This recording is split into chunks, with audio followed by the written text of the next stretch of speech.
ओम शांताकारं भुजगशयनं पद्मनाभं सुरेशं विश्वाधारं गगनसदृशं मेघवर्णं शिवांगं लक्ष्मीकान्तं कमलनयनं योगिविद्यानगम्यं वन्दे विष्णुभवहरं सर्वलोकैकनाथम्। ओम श्री परमात्मने नमः। अथ श्री विष्णुनामस्तोत्रम्। यस्य स्मरणमात्रेण जन्मं सर्वबन्धनात् विमुच्यते। नमस्तस्मै विष्णवे परविष्णवे नमः। समस्तभूतानामादिभूताय भूपृथे अनेकरूपरूपाय विष्णवे परविष्णवे।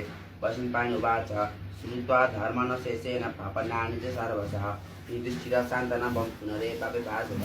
युधिष्ठिरुवाचः किमेकं दैवतं लोके किं पापेकं परायणं स्तुवन्तकं कर्मसन्तः पापनिर्माणवासुवम्।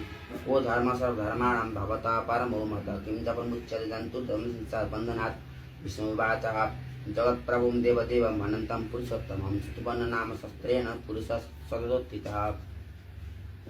तमेव चार्यं नित्यं भक्त्या पुरुषमव्ययं ध्यानं स्तुवन्नमस्यं च यजमानस्तमेव च अनादिनिधनं विष्णुं सर्वलोकमहेश्वरं लोकादस्यं स्तुवन् नित्यं सर्वदुःखातिको भवेत्। जनमन्यं सर्वधर्मज्ञं लोकानां स्तुतिवर्धनं लोकनाथं अद्भुतं सर्वभूतभवोत्तमम्। एष मे सर्वधर्माणां धर्मोऽधिकतमो मतः यद्भक्त्या पुण्डरीकाक्षं स्तवैर्न रक्षेण रसदा परममि महत्तेज परममि महत्तव परममि ब्रह्म परममि परायणं पवित्राणां पवित्रमिव मङ्गलां च मङ्गलम्।